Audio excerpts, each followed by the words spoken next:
And Terry, congratulations on your retirement. Are you officially retired? I am officially retired as of Yay! a week and a half ago Friday. Yes. Congratulations. Thank you. Wonderful. You must feel so relieved now. It is a relief, and it's also really good. Good. I'm glad. Sounds great. So anyway, sorry those who missed the Jack's barbecue, but we had a great time, great food, lots of food. And we'll have to do it again, maybe in spring, get another partner to support us, which was really nice that none of us really had to do a lot of work, but we just got a sponsor to do all the food for us, which was really nice. Yeah. For those who didn't make it, Linda and Mark did a lot of work. No. Let's not ignore that.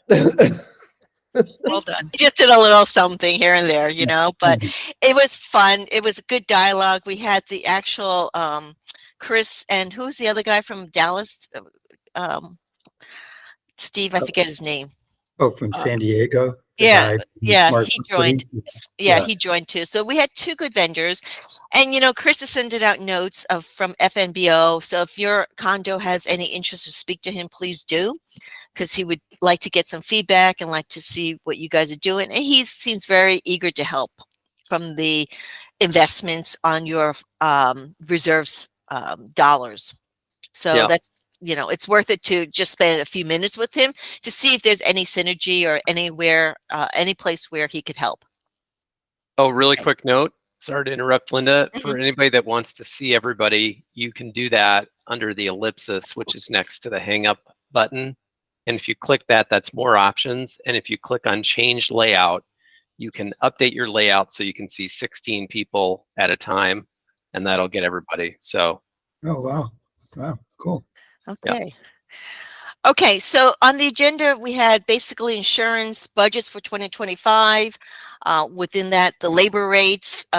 Steve and I will give you a debrief on District 7 meeting that we sat in on with Kettle on the 13th of this month, last Friday. And then Mark could kind of give an update on the BEP study that we're doing at 5th and Madison, so everyone knows what's going on with this whole BEPS. And anything else anyone wants to add to the agenda? Nope. Okay. So I guess, everyone's insurance, we hear all these different numbers, but does it seem that all the insurance is going up about the same for everyone? 10, 15, 20, 25? Any inputs there? Well, I'll start. I have two things to say. One is our bill for Cristala, that the renewal was effective May 1st, went up 20%, and that was the premium change, but also included there was our property master policy per occurrence water deductible increased from $50,000 to $75,000. Wow. The second thing I'll mention is I just got my personal HO6 condominium policy renewal, and my premium doubled. Wow. And that's with Are you all in, or are you? Pardon me? Are you guys all in, right? Like all inclusive, like everything gets covered, Are you talking about the master policy? Yeah. Yeah. Yeah, so it's anything that's sort of like in the interior of a unit, anything that's attached to the walls, like betterments or improvements, that's included in the master, but your personal property, of course, is not. That's subject to your HO6 policy. Right. So like your kitchen cabinets and all that stuff is included in your. In the building master, yes. With the floors and everything. Yes. Yeah, you're just talking about your contents, your personal contents doubled? Yeah, well, yeah, my HO6 policy, yes. So did you have a claim? I did. Actually, what I had was an additional living expense claim for a water loss that was covered by the master. That's interesting. So, yeah, and that was actually interesting. The biggest expense I had was we have a bunch of artwork. We have a few very delicate art pieces that needed to be removed and stored during the time that our floor was replaced. and the additional living expense. The really big thing was having people come in, take that stuff down, package it, store it, and then come back and reinstall it. But yeah, so I had a claim, but it was, it wasn't really a lot of money. It was under $10,000. But you also then, Eric, would have upped your HO6 to a $75,000 of dwelling coverage, right? Because you mentioned the master went up. Yeah, so it happens to be that my personal one already has more than that. But yeah, a lot of people in our building, we had to give them, like a heads up, talk to your insurance broker or agent and tell them that your liability in certain circumstances, if there's a claim, could be up to $75,000. Okay. I think it was just 2 years ago that our deductible went from 25,000 to 50,000. So it's gone up a lot in 3 years. Can I ask who your carrier is? Mine is State Farm. I've been with them for probably 40 years. Wow. Okay. And that doubled. Okay. Rich couldn't make it, but he's at Arbor Place, I think, and he said his insurance went up 10%, and the increase was driven by increase in appraised value. So it didn't go up as much as yours, it sounds like, because you said 20% premium. So, I'm curious with everybody who's doing. I'm sorry, Linda. Who's doing the appraisal? Is the insurance company doing the appraisal, or is it an independent appraiser? For the folks on the call, for example, right? 2 years ago, we had an insurance company whom we're no longer, our broker, we're no longer with them, had an appraisal that the board felt was way undervalued, right? So we took it outside to Cushman Wakefield, right? Paid, I think, $3,000, right? And got an appraisal which was $6 million more than what we appraised last year. But again, we didn't appraise last year. It had been 2 years since we had appraised. So I was surprised that the appraisal went up in our economy or real estate. But isn't the appraisal the replacement value? It's different. It is. Yes. Yeah. So. Yeah. So maybe So it's the cost so of it's going goods. to include construction costs too. Yeah. There you go. Right. But is your insurance company, your carrier, doing the appraisal on your behalf, or are most of you going outside for an independent appraisal? Our policy for the master is it's sort of guaranteed replacement cost. And so the contract says they'll pay to replace it. And so I'm almost certain that it's the insurance company that's assessing the cost of replacing the building, because they want to make sure that they're getting they're basically charging us for enough limit so it actually will reflect what it would cost if they had to do the whole building. But I haven't really checked it out or asked the broker who's doing it. Okay. Good question. I just want to, this isn't to answer the question about insurance, but I wanted to let everybody know that this is moving forward. If anybody has concerns, let me know, but I'm pursuing a change in the law so that if you cause the loss, you could be liable up to $500,000. And that would be covered by the liability policy in your HO6.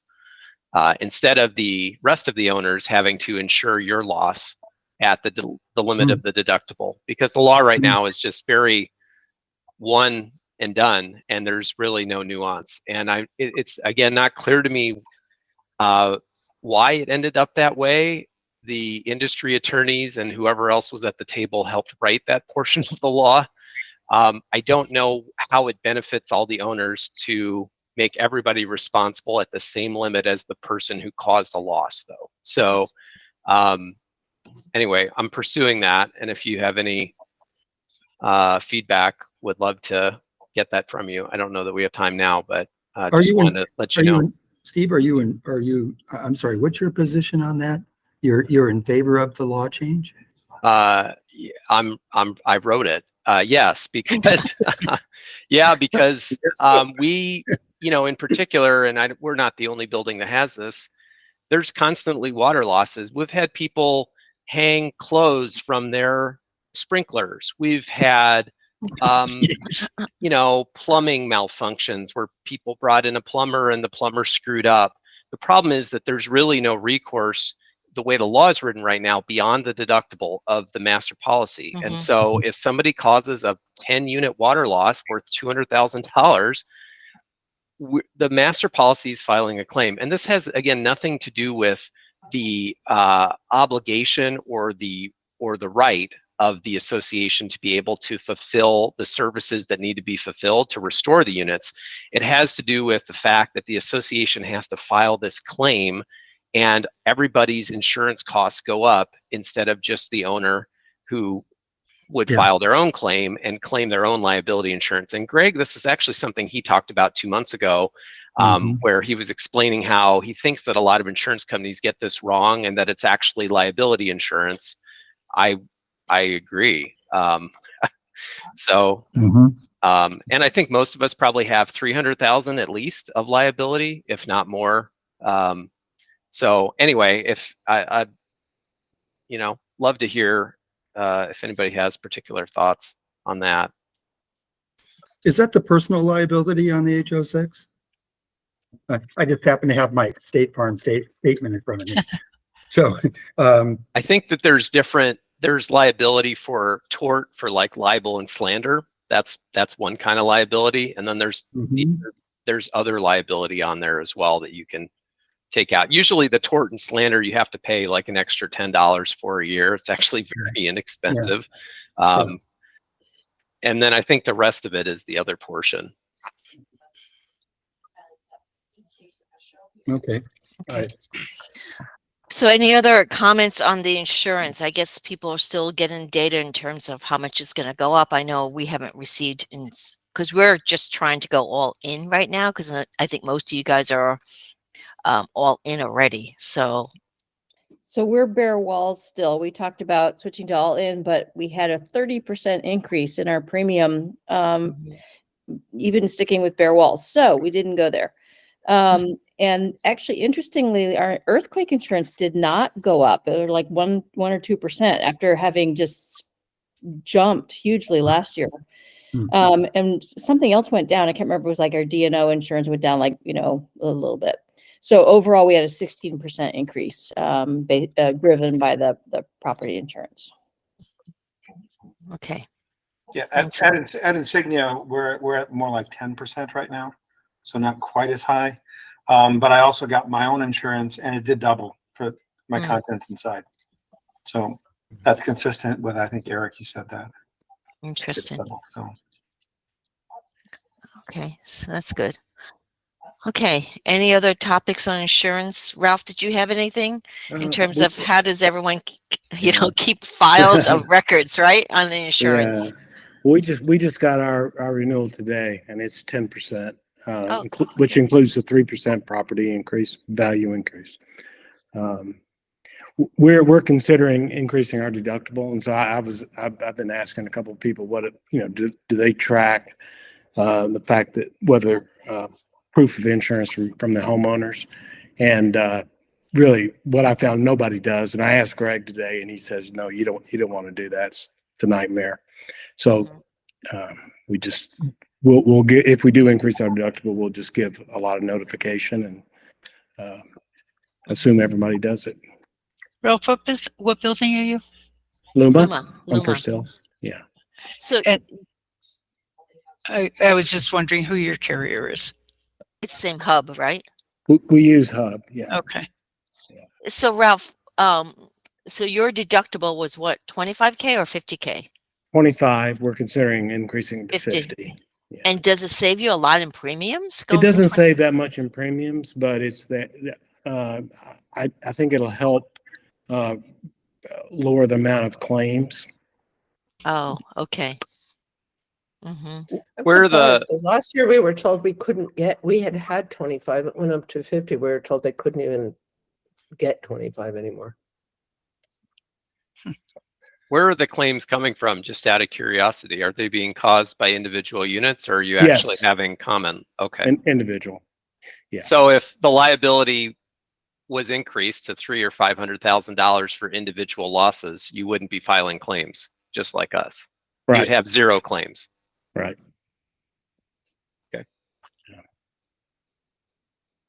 Okay. Yeah, we just had one where it seemed like a minor leak in a unit.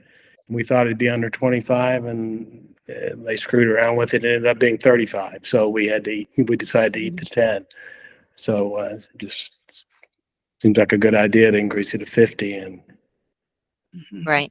So it's not that it's a cost thing, but you just don't want as many claims. That's why you Right. want to increase it to 50. Right. That makes sense. Yeah. Okay. Okay. Any other talks on insurance? Is everyone in the budget cycle right now? Yeah. I know Rich sent a note. He's done because I guess they have a different fiscal year. But what he did was he said he had a 3% increase, which is phenomenal, I think. And he said that was due to, again, the assessed value of the insurance went up. And then also, but he had some savings in their water bills, which is interesting. So overall, his budget for his, their EOA went up 3%.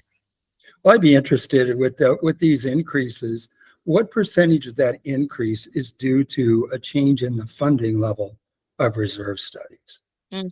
Right. So, I mean, I could say 3%, right? I'm not, right? But I could also say I'll drop my funding, right? Right. X amount of percentage to result in that 3%. But we don't think that's the right thing to do. So, I think it's all relative. You have to consider a number of factors that are, included in that amount. So I'd just be curious, was the percentage the contribution to the reserves, did it remain stable or constant? Right. Right. Was it flat or is it the same? Right. Thank you. Yeah, better said. Yes. So at Cristala, I basically draft the budget out, and then I pitch ideas about what I think we ought to do to the rest of the board. And then depending on the board's sort of stomach for increase, some things that might get whittled down. But at the moment, we're going to talk about it next week, but I'm at plus 6%. And almost all of it is from increasing reserve funding and the insurance accrual. There'll be an increase for the staff, but all our maintenance stuff will be flat. What are you looking at for compensation, more or less? Right. No, I'm actually for that one. That's going to be held until the October meeting. We will finalize the budget in October and pitch it to the HOA membership in November, and that's one piece I leave to the property manager to make a recommendation to the whole board. But I'm going to imagine that she'll be somewhere around, I'm going to guess like 4%, 5%, somewhere around there. Yeah. For the staff. Yeah, we're looking at 4% for the labor increase. And I think that's fair, reasonable with everything, Yeah, the data kind of say 3.8 to 4.3, so somewhere in there. Yeah. Is everyone doing about the same for the labor increases, about 3.8 to 4 point something? Yeah. Yep. Terry's, yep. Okay.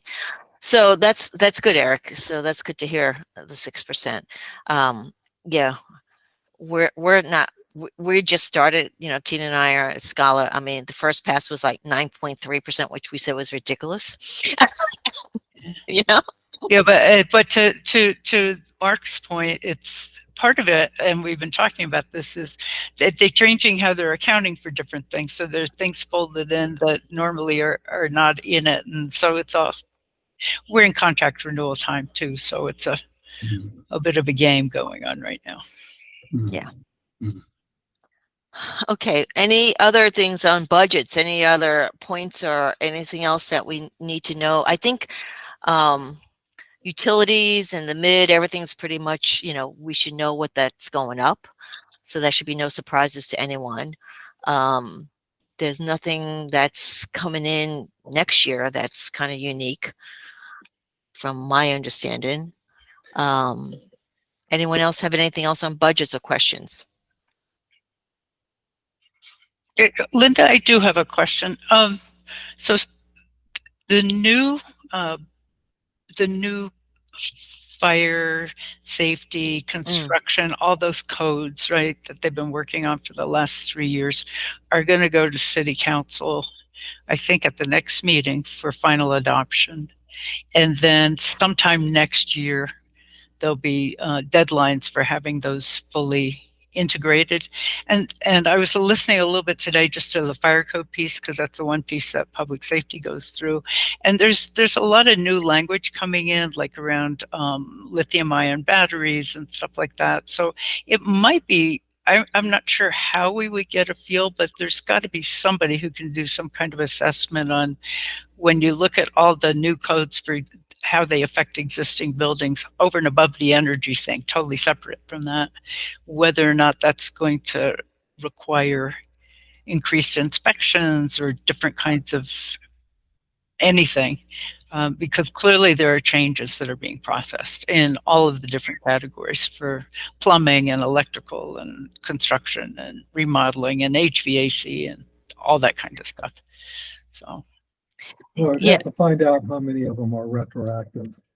They're not typically retroactive unless there's some sort of specific things that they're very concerned about. Yeah, no, that from what I understand, they'd be approved now and then kicking in 2025. So you're right, not retroactive. They're on this 3-year cycle where it takes them 3 years to, yeah. I meant retroactive on existing buildings. They haven't. Typically, you're not required to go back and redo your entire electrical system or plumbing system. Right. And I mean, there may certainly be things relative to fire suppression in maybe garages because of electrical cars. Maybe, I'm just sort of thinking. But I suspect there's not going to be a lot. One of the differences is when they required everybody to move to non-incandescent light bulbs, but that's an easy change to make, as you are relighting your building. But anyhow, we'd have to be careful to see exactly what is being retroactive. Just because the building code is changing doesn't mean we have to conform to everything. Right. I mean, one thing that was in our budget, okay, Paula, just 1 second, that was we'd never done was the dampers, I guess, these fire dampers, whatever, and that was like $50,000 for the inspection. It was expensive. And I guess, thanks to Steve, it has to be done like every 4 years or at the time of install. So that piece kind of was some new item in our budget, at least. Were those fire code changes Seattle only, or are they state codes? State codes, with the exception of lithium ion batteries. Those are specific to Seattle. Yeah, and Steve just put in the chat, the link. Yeah, the code adoption page. But I also want to note, though, that every AHJ has to adopt the codes. We do not automatically get what the state promulgates.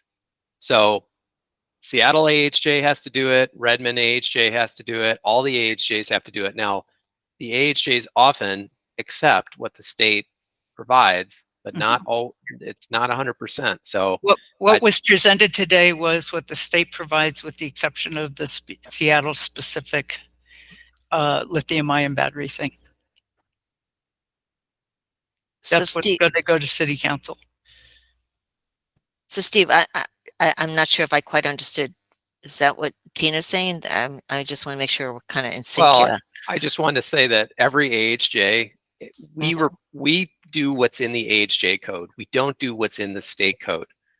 The AHJs largely adopt what's in the state code, and the state largely adopts what's promulgated by the industry associations that write the national standards. But they're not all the same. And so and look, the City Council is looking at rolling back certain things too, as it relates to new buildings especially. So I think we have, you know, I would say this, there's opportunities, I think, to influence. If we think that something's being passed that's going to have a giant impact, I would ask this group to help identify those things so we could, you know, possibly have those conversations. I think we're going to get things in BEPS. I think we're going to get BEPS to be re-understood by the city, quite possibly. So advocacy works. So if anyway, if there's something wrong, we shouldn't just lie down and take it. I think we should, you know, try to have a conversation with the city. Right. Okay. All right. Any other topics on the budget or anything? I mean, from that perspective, what we Did Paulette have a comment or question? Paulette, did you ask the question, Paulette? Did you have you raise your hand? You okay? Okay. Oh, because you asked whether it was city, state, whatever. Okay. We also, Steve and I are on when Kettle was running for office, he said he wanted to make a D7 council group, whatever. So he has, I don't know, Steve, how many people in this group? Like 15, 20? More than you can. Oh, I think it's close to 40. You can't feed everybody with a pizza. Yeah, yeah, right. I think Valerie, you're on it from Belltown, and there's groups from SL South Lake Union. There's groups from Magnolia. There's groups from all over. So we had the meeting last Friday, and the two topics were basically parks, and then the the design review process with SDCI. So basically, a lot of people just talked about the various different parks, which parks needed some help, work, etc. One woman talked about South Lake Union, how they got this wonderful grant and all the changes they were making there. And, Magnolia thanked Kettle for getting the lights back turned on the bridge. I mean, so, it was focused mostly on the parks of where everyone's geography was and the help that they needed in those parks. And then the second part of the discussion, which we really didn't have a lot of time, was on the city council. I think Steve sent out the note, write the letters to everyone about SB, I forget the number, but that it should not be stopped for 3 years and let SDCI do everything. So a lot of that was discussed. Megan Cruz was there, who's been an advocate for us, shared her concerns and also her write-ups, etc. Steve had his. So everyone focused, a lot more on that in terms of the impact to the city. And unfortunately, we didn't have that much time as they did the parks piece first. So I don't know, Steve, if you want to add more comments to those 2 points. No, I mean, the only thing I guess I would say is that, the land use committee yesterday did approve this omnibus bill 120824 that's going to eliminate design review for multiple urban centers in downtown and the surrounding urban centers. And several people have spoken out quite loudly about the impact of providing no voice to the public. And if that's something you want to do, I would encourage you to show up at the next council meeting or write Kettle and the rest of the council and let them know what you think about no design review, which also, by the way, means no comments. There's literally no opportunity provided for the public to provide any feedback. You can write to whoever you want and scream and yell, but there's nothing, and they don't even have to provide the same disclosures that we're used to seeing now. So we're used to be able to go online and find out more information about these projects. It's sort of like a veil over these processes. So I think Mark and Catherine Keller has a question, hands up or something, or go ahead, Mark. Steve, so when you walk around town or you drive around town, you see the big white billboards that go up that say proposed, 14-story, 85 unit, apartment complex with 6 parking spots and public comment, this number. Is that being eliminated? Yes. Well, they're not going to take public comment anymore. They don't have to. Oh. So it's a 3-year holiday that completely eliminates public input. So that doesn't mean there doesn't have to be any, that there would be no sign going up anywhere. I'm not quite sure If the signs would not go up, or if they would still go up, and there would just simply be no public comment. But Okay. Yeah. Steve, I Catherine, thought that was just in certain locations, it's not citywide. I thought it was in some of the urban growth areas where they've been desperately trying to increase more development. But I don't think that's throughout the entire city. It's not. It's in the urban centers. It's downtown, uptown, Capitol Hill. It's all the urban centers around the core of the city. so for us, it is. Catherine, you had your hand raised. Yes, I think it's pretty important to disentangle the role of design review and the role of permit and notification, and where public comment, appeal to the hearing examiner, and lawsuits might pertain. They are different processes. I'm not going to devalue design review at all. But people tend to invest all their eggs into design review, which has really very limited power when it comes to the land use codes. And basically, the legal view of all of this is it is property owners' arguments about how they are adjacent to each other and how the developer dumps mud on one other property, or whatever the issues may be. They're viewed in the domain legally of property issues. You're all equal property owners and in the eyes of the court.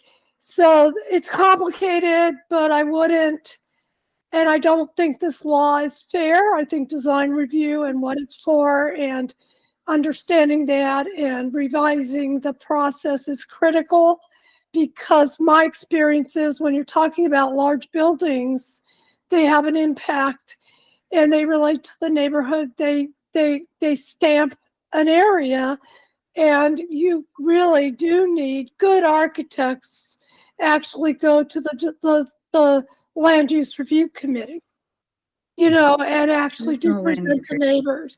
And there are outreach requirements that I really think we need to study before permitting, where there's no design review in all the low-rise.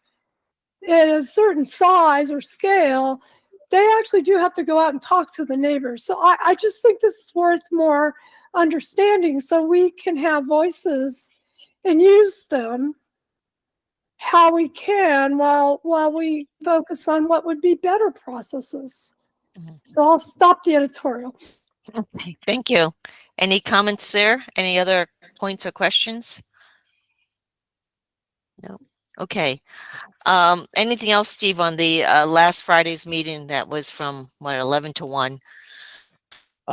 No, and I mean, we just haven't. It's really hard. They're meetings where 30 people show up, and it's an hour and a half. And to be quite honest, it's unclear if we're changing the council member's mind on anything or truly informing his policy decisions. I don't know if we have actually enough votes, quite honestly, to understand that. So it'll be interesting to see how the council member votes on 120824 and some of the other bills that have just recently come up through other committees. So. Right, because this was actually the last meeting for the year, because they're busy doing budgets now. So we won't be in another D7 meeting until January of 2025. Unless there's some topic that's related to the budget that we need to speak to Kettle on. That's what they told us. Okay. And then update on the BEPS, BEPS study, because we did get Mark's bill in Fifth and Madison. They did start the study. They got the funding to pay for it. The Ecotope guys were there for a kickoff meeting maybe a couple of months ago. So Mark, if you want to kind of give everyone what they've been doing, data they've been collecting, and it's supposed to be done by the end of the year to give us all a readout. Not much more than what you just mentioned, Linda. I reached out to Nicole Ballinger last week and said, hey, what's up? We had our kickoff meeting. 4 or 5 weeks later, we had a walkthrough by Ecotope, and then we've heard nothing, right? So just want to make sure that this process is still, proceeding. She said it was, and that she would provide us recaps of her monthly conversations that she has with Ecotop. So that's from a Fifth and Madison perspective. The other perspective, the BEPS meeting, we've had 2 meetings now, and to be candid with you, my head just spins in those meetings. They do. I get a headache just talking about it, right? So I will share with you, right, that I'm not real. I mean, I'm not real construction oriented, right, or building systems oriented, other than the knowledge I have from my own building. But a majority of the last meeting, and I had to beg off with a half an hour to go, but the majority of that meeting revolved around, oh, what's the baseline going to be? Is it 2026, 2027, 2027, 2028? Discussions between participants that have, part of a development company or part of a real estate investment trust, a multi-property, but it is really geared towards, in my opinion, it's geared towards commercial. Right. Right. And you see, this is this committee is what they call the rulemaking committee. So, Nicole, when we saw that, she wanted to exclude us, and we kind of fought a little bit, pushed back a little bit on Nicole, saying, hey, we need a seat at the table because we're a big population. It's just not commercial. It's condos, residential. So she gave us a seat at the table. Right. And, so which was good, but I think we need more of an engineer person. So if anyone would like to also join or kind of help Mark or something, I'm sure we could arrange that, because basically it's the rulemaking, and we wanted a seat at the table from a residential condominium perspective, not just commercial. Right. So, and these meetings happen, she told us there's not that much time required, but it happens once a month for like an hour or something. I don't remember the requirements, Mark. Yeah, there are 8 sessions that run through, as I recall, January, right? They happen about every 3-4 weeks. An agenda is provided just a day before or 2 days before the meeting itself. I just keep my my eyes and ears open for, yeah. So I don't, right. Right. Residential.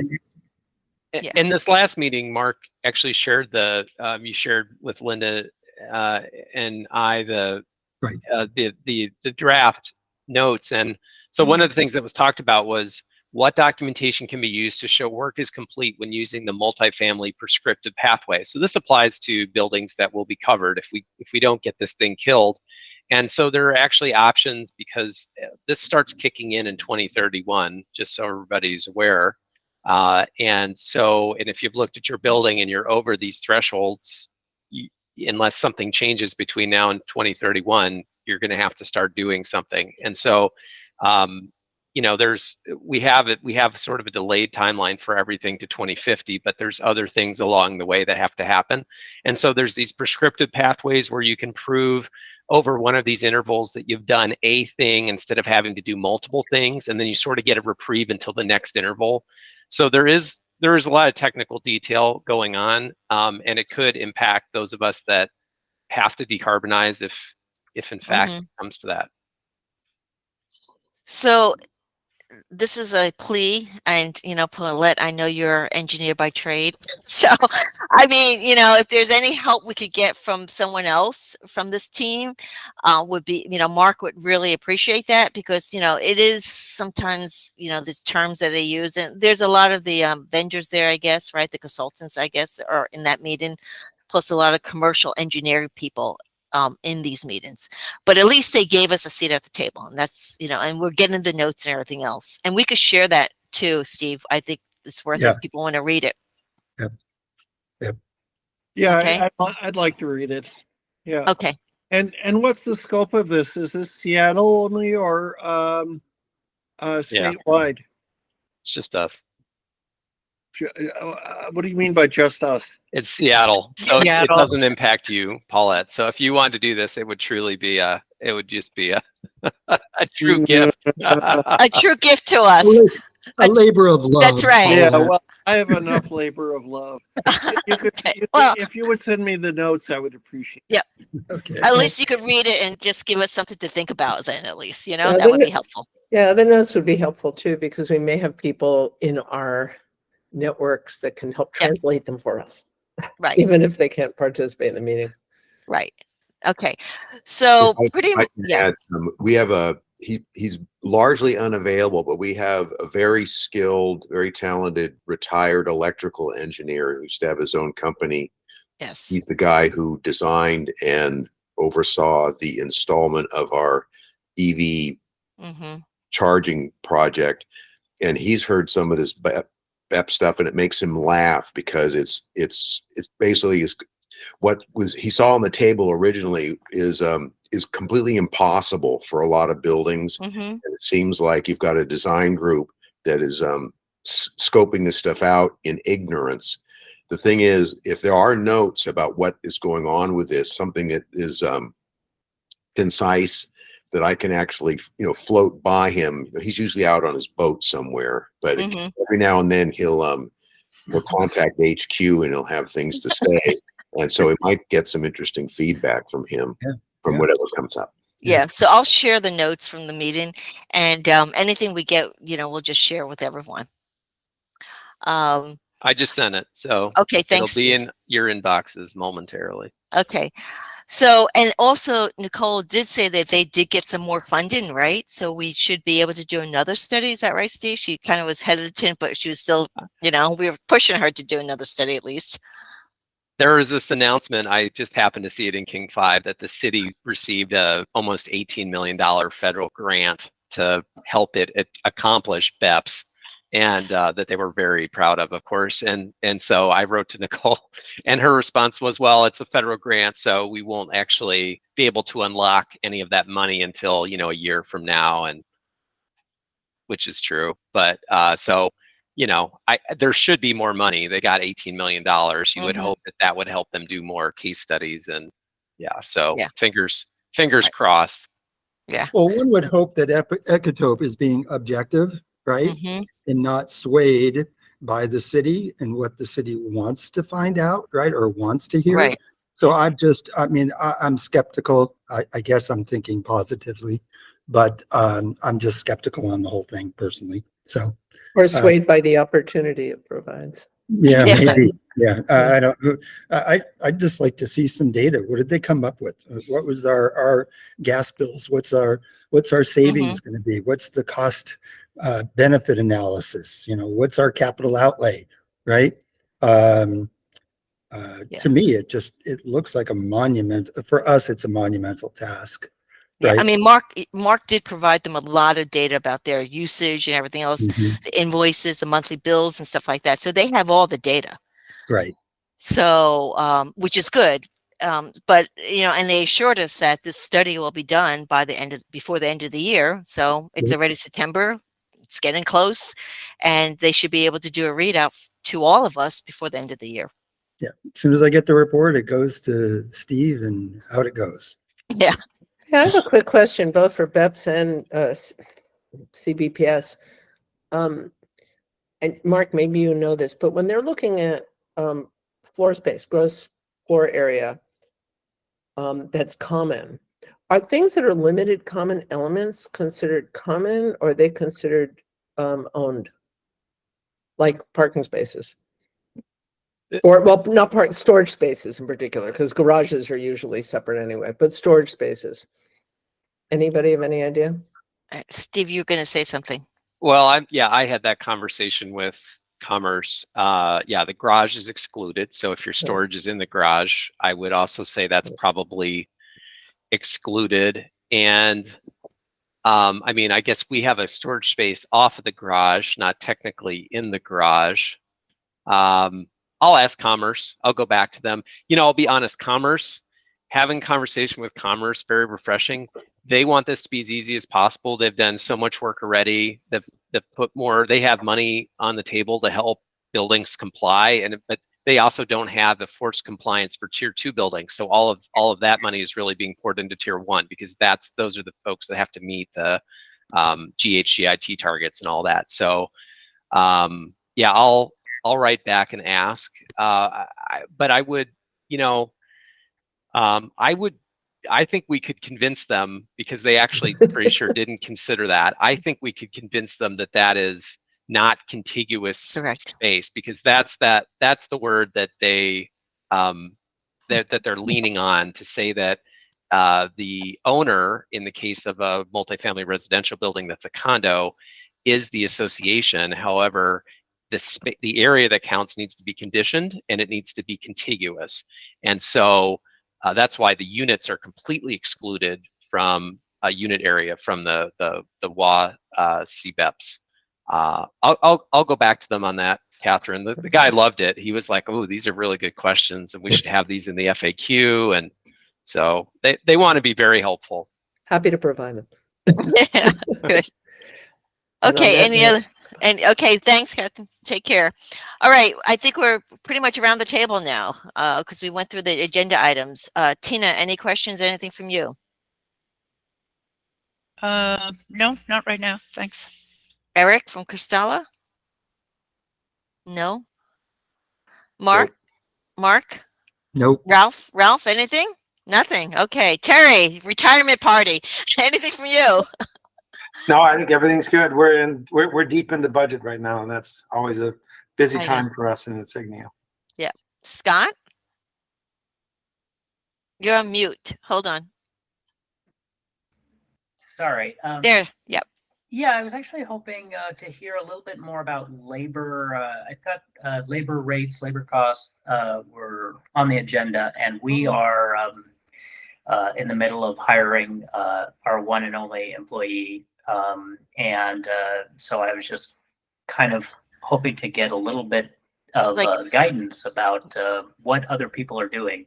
What kind of labor for concierge, general manager, Yeah, so this is a building manager who sort of does a little bit of everything. Mainly, I guess, facilities. Facilities manager is the key function. And the last guy that we had just took everything as salary and didn't have any benefits. So we're trying to figure out how we might want to adjust that for the new manager. Yeah, at Escala, they pay them, it's the management company's resource, and their base salary is $125 plus they're on incentives, and they get all the benefits.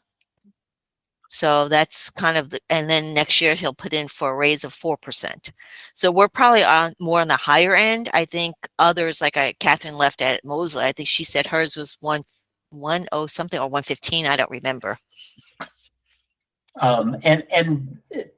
But your management company, like we're with CWD, do they help you with coordinating benefits and things like that, or is that something that you all do on your own? I guess the people who are using CWD, I guess they could answer that. I would think they would, but.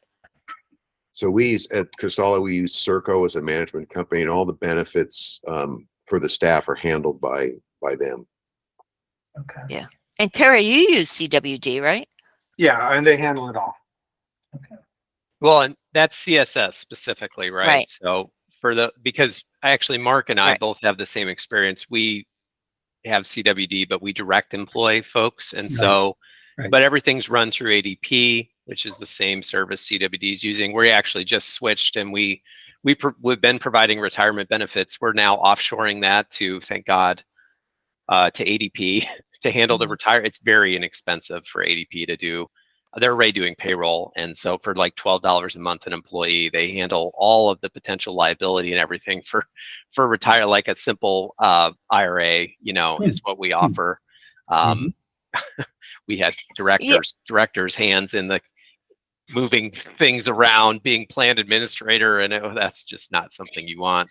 Right. And actually, Scott, you're building, if I recall, Seneca, you told me it was a smaller, I guess, less than 100 units. And I think Steve, you actually had not a full-time, but you kind of like pay-as-you-go service for facility manager because you didn't need someone full-time, you know, because you had one. So I don't know if that model really worked for you with CWD.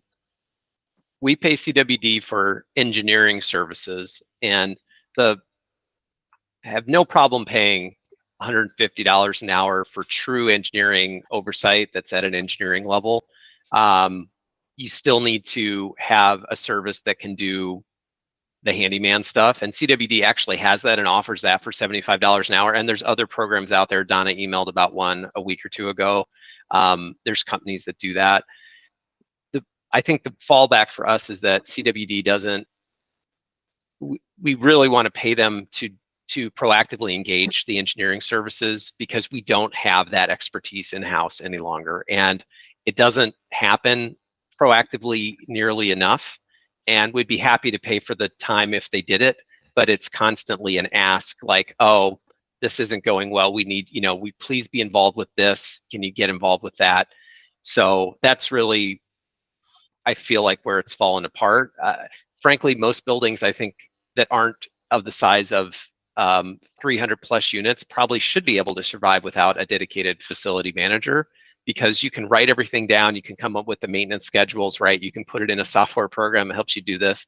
And then you can get a little bit of outside help to help you understand the new codes and do these things. That's kind of what I think our goal was, to help have CWD do for us. And it's just very reactive. That's all. Thank you. Okay. And did that help, Scott? That was very helpful. Thank you.